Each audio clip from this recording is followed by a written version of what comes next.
Carcinoma of breast. Breast carcinoma females की सबसे common malignancy है।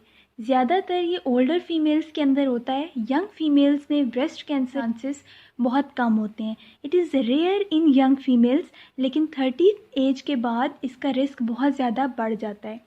Carcinoma of breast risk factors के साथ एसोसिएट होता है। अगर फीमेल्स के अंदर वो रिस्क फैक्टर्स प्रेजेंट है देन ब्रेस्ट कार्सिनोमा डेवलप होगा। These are the risk factors.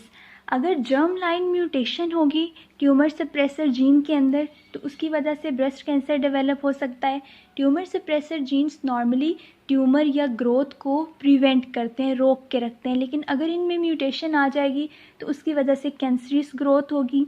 अगर किसी first degree relatives, close relatives में ब्रेस्ट कैंसर किसी को है तो उसकी वजह से रिस्क इंक्रीज़ हो जाता है। Race specifically non Hispanic women's के अंदर ब्रेस्ट कैंसर बहुत कॉमन है। Age is a specific risk factor कि after 30 age risk of breast carcinoma increase होता है और 70 to 80 ईयर्स में ब्रेस्ट कार्सिनोमा का रिस्क पीक पे होता है। मिनार्की यंग फीमेल्स में ब्रेस्ट कार्सिनोमा का रिस्क बहुत कम होता है, ठीक है। और अगर प्रेगनेंसी अर्ली एज में हो तब भी रिस्क बहुत कम हो जाता है। बिनाइन ब्रेस्ट डिजीज़ भी ब्रेस्ट कार्सिनोमा के रिस्क को इंक्रीज़ करती हैं। Oestrogen exposure, normally reproductive age के अंदर ईस्ट्रोजन प्रेजेंट होता है, लेकिन after menopause oestrogen concentration decrease हो जाती है। अगर कोई फीमेल हार्मोन रिप्लेसमेंट थेरेपी या ईस्ट्रोजन रिप्लेसमेंट थेरेपी यूज़ करे तो उसकी वजह से ईस्ट्रोजन एक्सपोजर की वजह से ब्रेस्ट कैंसर का रिस्क इंक्रीज़ होता है after menopause. Breast density is a major risk factor. इसके अलावा रेडिएशंस से अगर एक्सपोजर हो तो उसकी वजह से ब्रेस्ट कैंसर का चांसेस इंक्रीज़ होते हैं, या अगर ऑपोजिट ब्रेस्ट की कैंसर हो तो वो स्प्रेड होकर दूसरी ब्रेस्ट को भी इन्फेक्ट कर सकती है। ओबेसिटी से ब्रेस्ट कैंसर का रिस्क इंक्रीज़ होता है और इन्वायरमेंट में टॉक्सिन्स होते हैं वो ब्रेस्ट कैंसर के रिस्क को बढ़ाते हैं। तो इन शॉर्ट ये जब रिस्क फैक्टर्स प्रेजेंट होंगे इनकी मौजूदगी में ब्रेस्ट कैंसर डेवलप होगा। ब्रेस्ट कैंसर बेसिकली कैंसर एक क्लोनल प्रोलिफरेशन होती है। यहाँ पे हम ब्रेस्ट कैंसर की बात करें तो यहाँ पे ब्रेस्ट के टिश्यूज़ की क्लोनल प्रोलिफरेशन होगी, ठीक है। अब ये क्लोनल प्रोलिफरेशन क्यों होती है? दो फैक्टर्स हो सकते हैं, जेनेटिक फैक्टर्स या हार्मोनल फैक्टर्स। मींस के हार्मोन की वजह से या तो ब्रेस्ट टिश्यूज़ बार बार प्रोलिफरेट करें जिसकी वजह से कैंसरियस लीजन होंगी, या genetic factors tumour suppressor gene में म्यूटेशन आ जाएगी उसकी वजह से कैंसर डेवलप हो सकता है। तो दो रीज़न्स होती हैं, जेनेटिक या हार्मोनल।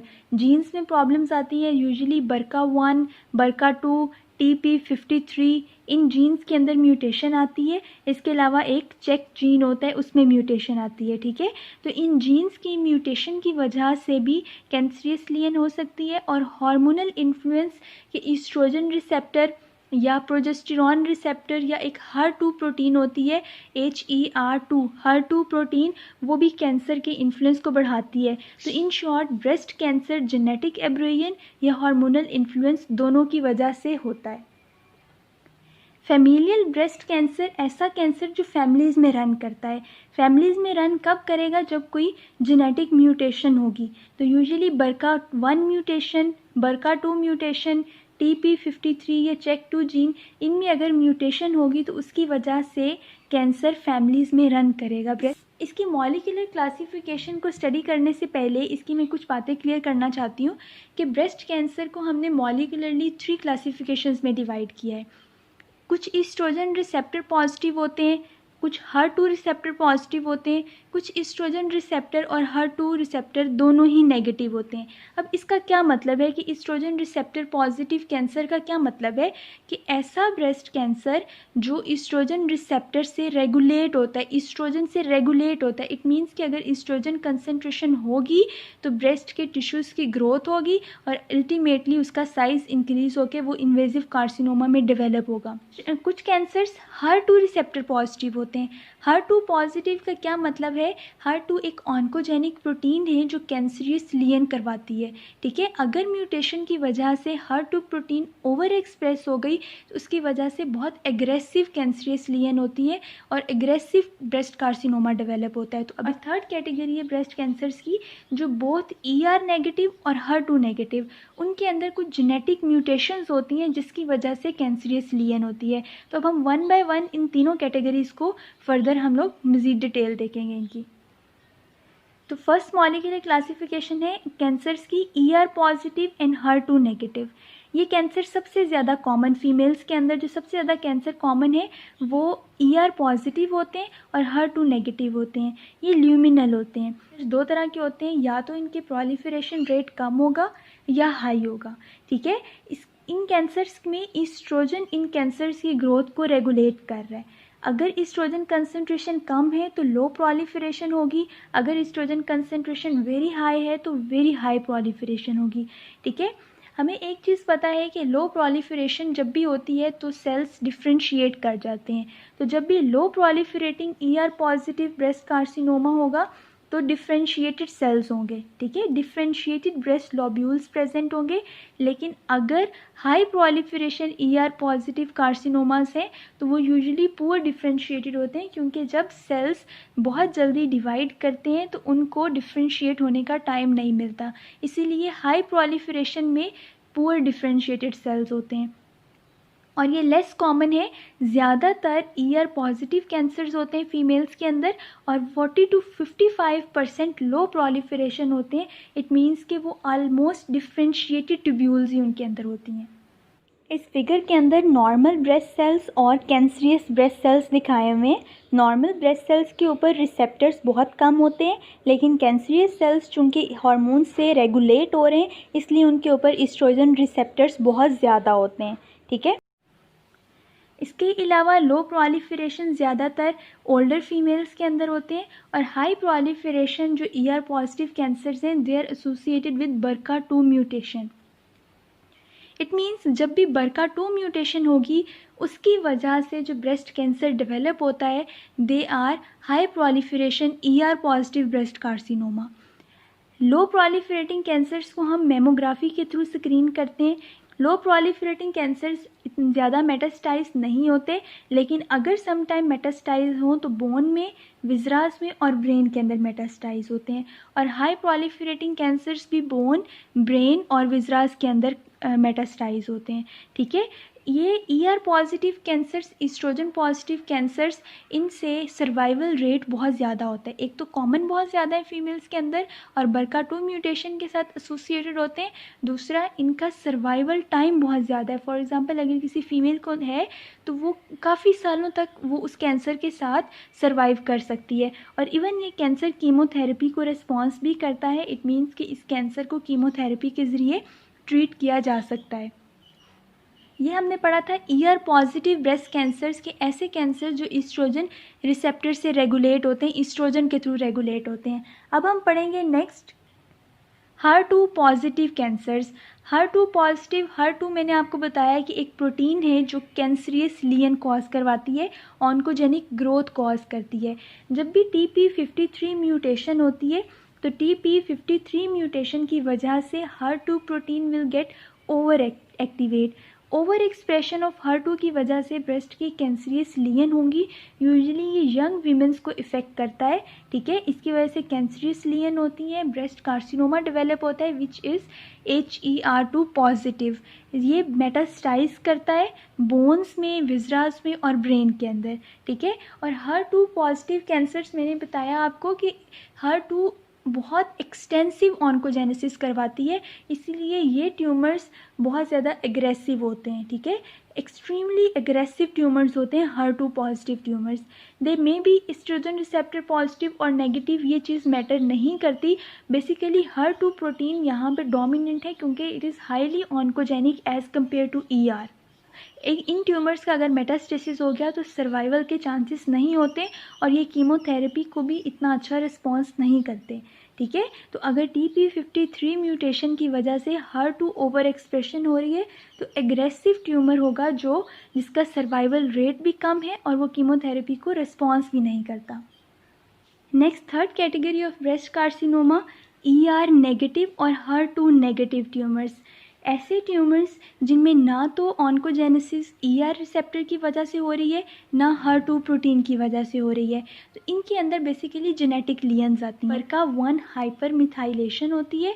BRCA1 इसकी म्यूटेशन जब भी होगी तो इट विल गेट इनएक्टिवेट। जब BRCA1 इनएक्टिवेट होता है तो उसकी वजह से ब्रेस्ट के टिश्यूज़ की एक्सेसिव प्रोलिफरेशन होती है और वो एक कैंसरियस लियन कॉज करते हैं which are ER negative and HER2 negative. ER negative and HER2 negative usually young females को इफ़ेक्ट करते हैं and they are associated with BRCA1 mutation. It means कि BRCA1 म्यूटेशन अगर होगी तो उसकी वजह से प्री कैंसरियस लियन स्टार्ट हो जाएंगी और ब्रेस्ट टिश्यूज़ कैंसरियस टिश्यूज़ में कन्वर्ट हो जाएंगे। ये 15% फीमेल्स को इफ़ेक्ट करता है and usually metastasize to bones, viscera and brain. इसका सर्वाइवल रेट बहुत कम है और इसका कीमोथेरेपी को रिस्पॉन्स अच्छा है। मीन्स कि अगर कीमोथेरेपी से इसको हम ट्रीट करें तो अच्छा रिस्पॉन्स मिलता है।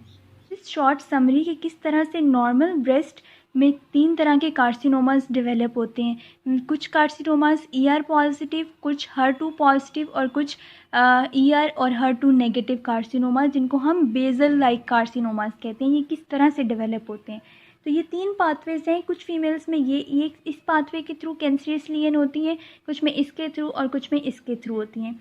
अगर नॉर्मल ब्रेस्ट में या नॉर्मल टिश्यूज़ में BRCA2 म्यूटेशन हुई किसी फीमेल में which is a germ line mutation, तो इस म्यूटेशन की वजह से फ्लैट एपिथेलियल एटिपिया होगा। ये नॉर्मली जर्म लाइन म्यूटेशन है, मींस कि किसी भी बेबी के अंदर ये म्यूटेशन होगी, ठीक है, बेबी गर्ल के अंदर ये म्यूटेशन होगी और फ्लैट एपिथेलियल एटिपिया होगा। लेकिन अगर आफ्टर 30 क्योंकि कैंसर का रिस्क बढ़ता है और उसके साथ PIK3CA म्यूटेशन भी अगर हो गई तो उसकी वजह से flat epithelial atypia atypical ductal hyperplasia में कन्वर्ट हो जाएगा और अल्टीमेटली इसकी वजह से क्या होगा, डक्टल कार्सिनोमा इन साइटू बनेगा और ductal carcinoma in situ ultimately cancerous या इन्वेजिव लियन में कन्वर्ट हो जाता है। तो ये चीज़ मैं ऑलरेडी क्लियर कर चुकी हूँ कि सबसे पहले एटिपिकल चेंजेस होती हैं, देन कार्सिनोमा इन साइटू बनता है, ठीक है। Carcinoma in situ ultimately invasive carcinoma में कन्वर्ट हो जाता है, ठीक है। तो अगर BRCA2 म्यूटेशन हुई तो ER receptor will over express और HER2 इनएक्टिवेट हो जाता है। ऐसे कैंसर जो ER पॉजिटिव होते हैं उनके अंदर BRCA2 म्यूटेशन होती है। कुछ कैंसर्स HER2 पॉजिटिव होते हैं। HER2 प्रोटीन कब एक्टिवेट होती है, जब TP53 म्यूटेशन होती है। इस म्यूटेशन की वजह से HER2 ओवर एक्सप्रेस होता है और एटिपिकल एपोक्राइन एडिनोसिस होता है। इस एडिनोसिस की वजह से ultimately ductal carcinoma in situ develop होता है and then it leads to invasive carcinoma which is HER2 positive. Third pathway females के अंदर, कुछ फीमेल्स के अंदर ER नेगेटिव ब्रेस्ट कार्सिनोमा भी होता है। अगर किसी फीमेल के अंदर BRCA1 म्यूटेशन हुई तो उस BRCA1 म्यूटेशन और अगर साथ TP53 म्यूटेशन भी हुई तो BRCA1 विल इनएक्टिवेट, ठीक है। जब BRCA1 इनएक्टिवेट होगा which is tumour suppressor gene, तो ट्यूमर की ग्रोथ एक्सेसिव होगी जिसकी वजह से ductal carcinoma in situ develop होगा and ultimately it cause cancerous lesion which is ER negative and HER2 negative. इसको हम बेजल लाइक कार्सिनोमा भी कहते हैं। ब्रेस्ट कैंसर को इन 3 कैटेगरीज़ में डिवाइड करने का मकसद ये था, ये तो मॉलिक्यूलर क्लासिफिकेशन है। हमें ये क्लासिफिकेशन तो मॉलिक्यूलर एनालिसिस पे पता लगती है कि अगर किसी फीमेल को ये कैंसर है तो हम उसका मॉलिक्यूलर एनालिसिस करवाएंगे तो हमें पता चलेगा कि वो एस्ट्रोजन रिसेप्टर ओवर एक्सप्रेशन की वजह से हो रही है या HER2 प्रोटीन अपना ऑन्कोजेनेसिस इफेक्ट शो कर रही है। ये हमें मॉलिक्यूलर एनालिसिस पे पता लगेगा। ये फिगर शो कर रही है कि किस तरह से नॉर्मल सेल्स कैंसरियस सेल्स में कन्वर्ट होते हैं। सबसे पहले नॉर्मल सेल्स की एपिथेलियल का हाइपरप्लेजिया होता है। ड्यूरिंग हाइपरप्लेजिया सम एटिपिकल चेंजेस आती हैं जो थर्ड इसके स्ट्रक्चर में शो करवाई हुई हैं। देन एटिपिकल चेंजेस के बाद ductal carcinoma in situ develop होता है जो एपिथेलियल सेल्स तक ही लिमिटेड होता है, बेसमेंट मेम्ब्रेन को इन्वॉल्व नहीं करता। और जब बेसमेंट मेम्ब्रेन भी इन्वॉल्व हो जाए तो फिर वही के सेल्स कैंसरियस सेल्स बन जाते हैं, मीन्स कि वो डिफरेंट सराउंडिंग स्ट्रक्चर्स को भी इन्वेड करते हैं।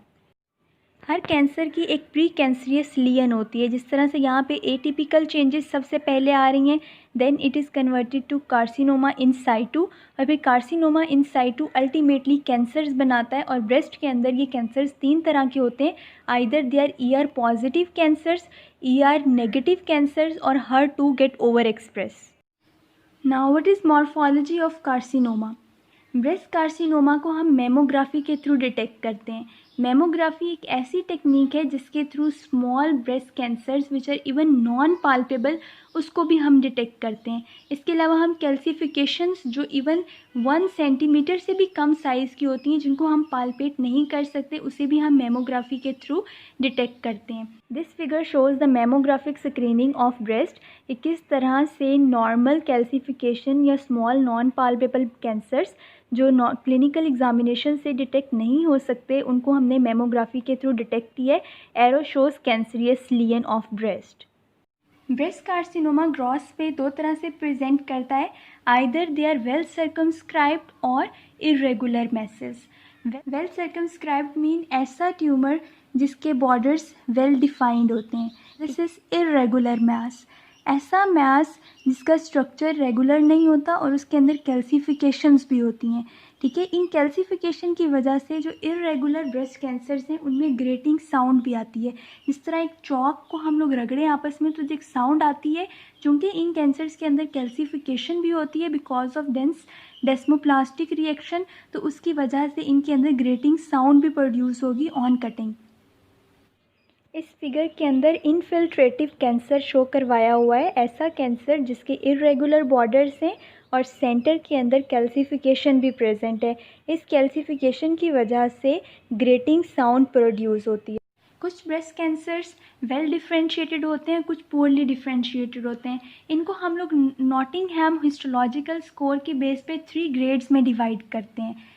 ऐसे ट्यूमर्स जो वेल डिफ्रेंशिएटेड होते हैं because their proliferation rate is very low, उनको हम लोग ग्रेड 1 कहते हैं। ग्रेड 1 मीन्स कि उनके प्रोलिफरेशन रेट कम होने की वजह से उनको एक प्रॉपर टाइम मिल जाता है टू डिफ्रेंशिएट, इसीलिए ये वेल डिफ्रेंशिएटेड ट्यूमर्स होते हैं। ग्रेड 2 में मॉडरेटली डिफ्रेंशिएटेड ट्यूमर्स होते हैं क्योंकि इनका प्रोलिफरेशन रेट थोड़ा सा बढ़ता है एंड दीज आर ट्यूबुलर। ठीक है, इनके प्रोलिफरेशन रेट थोड़ा बढ़ने की वजह से ये मॉडरेटली डिफ्रेंशिएटेड होते हैं। और grade 3 tumours they are poorly differentiated क्योंकि इनका प्रोलिफरेशन रेट बहुत हाई होता है और बहुत हाई प्रोलिफरेशन रेट की वजह से ये इन्वेजिव कैंसर्स होते हैं, मीन्स कि ये इन्वेड करते हैं और पुअरली डिफ्रेंशिएटेड होते हैं। ब्रेस्ट कैंसर्स डिफरेंट लोकेशंस पे मेटास्टाइज होके जा सकते हैं। पेक्टोरल मसल्स तक मेटास्टाइज हो सकते हैं जिसकी वजह से chest wall will get fix. Skin की डर्मिस तक जिसकी वजह से डिम्पलिंग ऑफ स्किन होती है। निपल को इन्वॉल्व करते हैं जिसकी वजह से there will be retraction of nipple.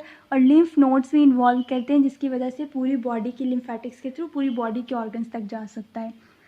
इस फिगर में नॉर्मल मेटास्टेटिक साइट्स दिखाई हुई हैं कि कहाँ तक ब्रेस्ट कैंसर स्प्रेड करके जा सकता है। तो नॉर्मली ब्रेन में जाता है, लंग्स में जाता है, लिवर में, वर्टिब्रा में, और इवन निपल को इन्वॉल्व करता है और ब्रेस्ट की ही स्किन को इन्वॉल्व करता है, और इसके अलावा यूट्रस और ओवरीज को इन्वॉल्व करता है। स्पेशल हिस्टोलॉजिकल टाइप्स 3 कैंसर्स में जिनमें हमने इनको मॉलिकुलरली ब्रेस्ट कार्सिनोमा को डिफ्रेंशिएट किया था, ER पॉजिटिव, HER2 पॉजिटिव और ER नेगेटिव। इन कार्सिनोमास के अपने मॉर्फोलॉजिकल पैटर्न्स होते हैं और अब हम लोग इनके मॉर्फोलॉजिकल पैटर्न्स डिस्कस करेंगे। सबसे पहले ER पॉजिटिव कैंसर्स हिस्टोलॉजी पे कैसे मिलते हैं। हिस्टोलॉजी पे इनके 5 पैटर्न्स होते हैं, either they are lobular, medullary, माइक्रोपेपलरी, म्यूसिनियस और ट्यूबुलर। ठीक है, लॉबुलर कार्सिनोमास, ये कार्सिनोमास इनके अंदर डिसकोहेसिव सेल्स होते हैं। डिसकोहेसिव सेल्स क्यों होते हैं? बिकॉज CDH1 म्यूटेशन की वजह से ई कैडरीन लॉस हो जाती है। ई कैडरीन नॉर्मली सेल्स को आपस में एक दूसरे के साथ जोड़ के रखती है। जब वो नहीं होगी तो डिसकोहेसिव सेल्स होंगे लॉब्यूलर कार्सिनोमा में। बिकॉज सेल्स आर डिसकोहेसिव, आपस में लूजली अटैच्ड होते हैं, इसलिए उनका मेटास्टेसिस के रिस्क भी बहुत बढ़ जाता है। तो ये पेरिटोनियम में मेटास्टाइज होते हैं, ब्रेन में, GIT में और ओवरीज और यूट्रस तक मेटास्टाइज होते हैं। Second is medullary. Medullary carcinomas कब प्रेजेंट करते हैं? जब BRCA1 म्यूटेशन होती है। तो BRCA1 म्यूटेशन की वजह से लिम्फोसिटिक इनफिल्ट्रेशन होता है ब्रेस्ट में और इसकी वजह से मिडलरी कार्सिनोमास डेवलप होते हैं। इस फिगर में मिडलरी कार्सिनोमा शो करवाया हुआ है जिसमें लिम्फोसिटिक इनफिल्ट्रेशन होती है, ठीक है, and it is usually associated with BRCA1 mutation. Third pattern histology पे ER पॉजिटिव कैंसर्स का हमें माइक्रोपेपिलरी टाइप मिलती है। माइक्रोपेपिलरी टाइप मीन्स पेपिलास प्रेजेंट होते हैं, ठीक है। अब कुछ ER पॉजिटिव ट्यूमर्स म्यूसिनियस होते हैं, इट मीन्स कि clusters of cells mucin lake के अंदर पड़े होते हैं। ये लार्ज रेजरवायर है म्यूसिन का जिसके अंदर क्लस्टर ऑफ सेल्स पड़े हुए हैं। इस फिगर में म्यूसिनियस कार्सिनोमा शो करवाया हुआ है जिसमें cluster of cells mucin lakes के अंदर प्रेजेंट है। तो ये जो लाइट पिंक कलर का है इट इज़ म्यूसिन लेक और इसके अंदर इओसिनोफिलिक सेल्स शो करवाए हुए which are the cluster of cells. और कुछ ER पॉजिटिव कैंसर्स ट्यूबुलर होते हैं, मीन्स ट्यूब्यूल्स बनाते हैं जिनके अंदर क्रीबरी फॉर्म पैटर्न होता है। This figure shows tubular carcinoma. Tubular carcinoma के अंदर ट्यूब्यूल्स होते हैं जिनके सराउंडिंग में क्रीबरी फॉर्म पैटर्न होता है। तो अभी हम लोगों ने हिस्टोलॉजिकल पैटर्न पढ़ा है ER पॉजिटिव कार्सिनोमास का। 5 तरह से प्रेजेंट करते हैं, आइदर दे आर लॉब्यूलर, मिडलरी, म्यूसिनियस, माइक्रोपेपिलरी और ट्यूबुलर। नेक्स्ट हम लोग पढ़ेंगे कि HER2 पॉजिटिव ट्यूमर्स किस तरह से हिस्टोलॉजी में प्रेजेंट करते हैं। HER2 पॉजिटिव कैंसर 2 तरह से हिस्टोलॉजी पे प्रेजेंट करते हैं, either they are apocrine carcinomas, apocrine epithelium के राउंड न्यूक्लियाई और इओसिनोफिलिक साइटोप्लाज्म होता है। This figure shows apocrine carcinoma of breast.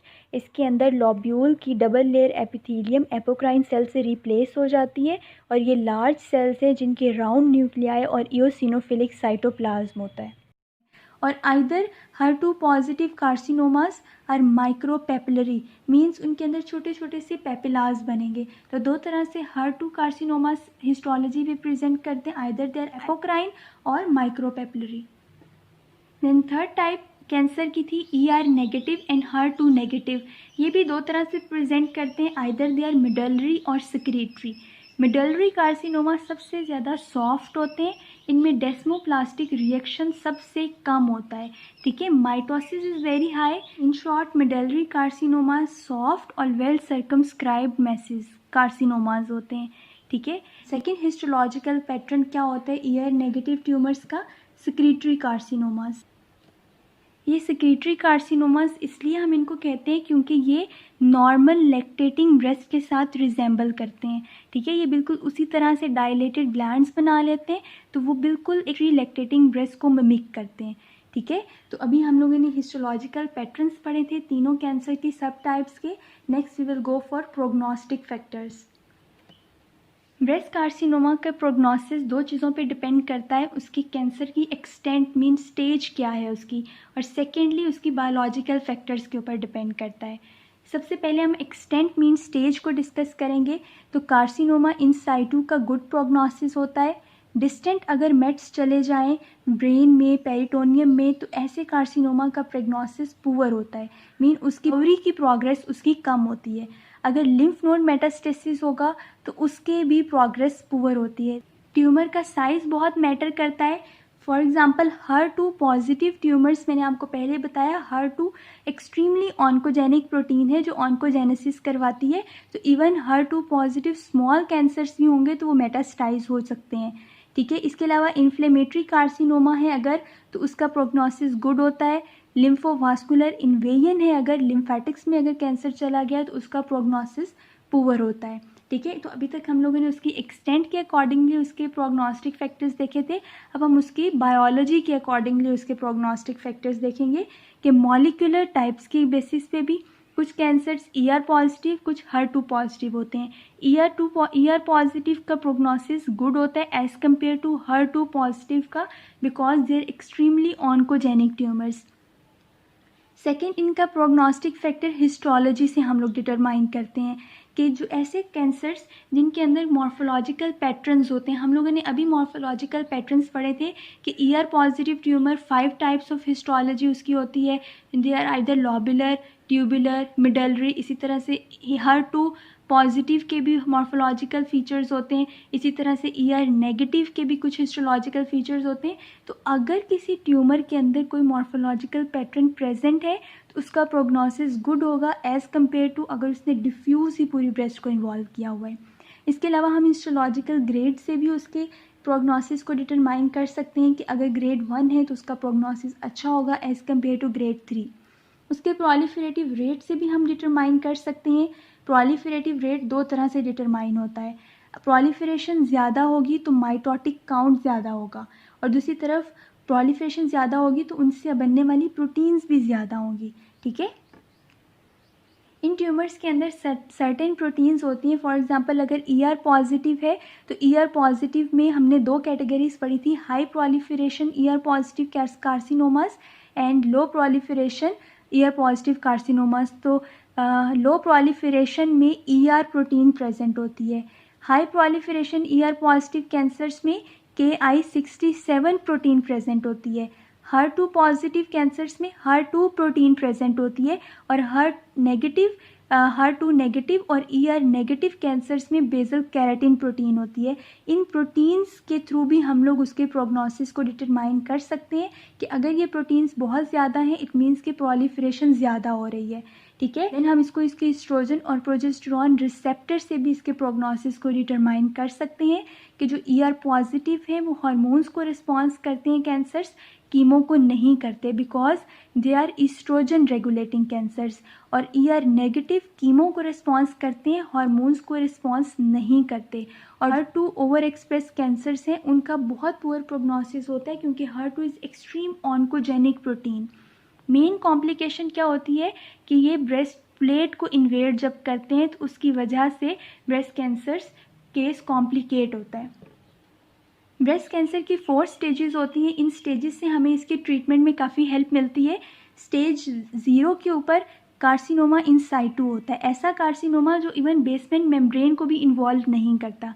इनके अंदर मेटास्टेसिस भी नहीं होता, ना ही नोडल इन्वॉल्वमेंट होती है, और सर्वाइवल रेट इज़ 92%। स्टेज 1 के अंदर कार्सिनोमा का साइज़ 2 सेंटीमीटर से कम होता है, लेकिन ना तो कोई डिस्टल मेट्स होते हैं ना ही कोई लिम्फ नोड इन्वॉल्व होता है, इसलिए इनका सर्वाइवल रेट भी ज़्यादा होता है 87%।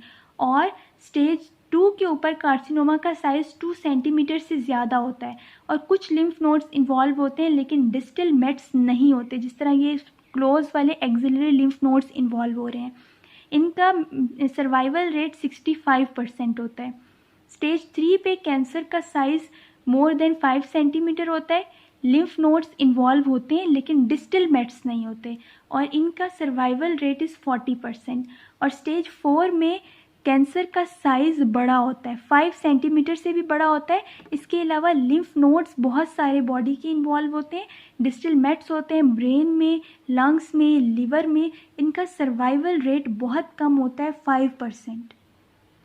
आज हमने ब्रेस्ट कैंसर्स पढ़े थे कि ब्रेस्ट कैंसर 3 तरह के होते हैं, कुछ ER रिसेप्टर पॉजिटिव, कुछ ER नेगेटिव और कुछ HER2 पॉजिटिव होते हैं। इन तीनों टाइप्स के अपने हिस्टोलॉजिकल पैटर्न्स होते हैं क्योंकि ग्रॉस में तो सिंपल एक मैस मिलता है, तो बायोप्सी करके हम इनके हिस्टोलॉजिकल पैटर्न से हम इसको डिटरमाइन करते हैं कि कौन सी टाइप है, उसकी बेसिस पे हम उसके ट्रीटमेंट करते हैं, और उसके प्रोग्नोस्टिक फैक्टर्स भी उसी की बेसिस पे होते हैं। और स्टेजेस भी बहुत इंपॉर्टेंट फैक्टर्स हैं इस कैंसर के प्रोग्नोसिस को डिटरमाइन करने के लिए।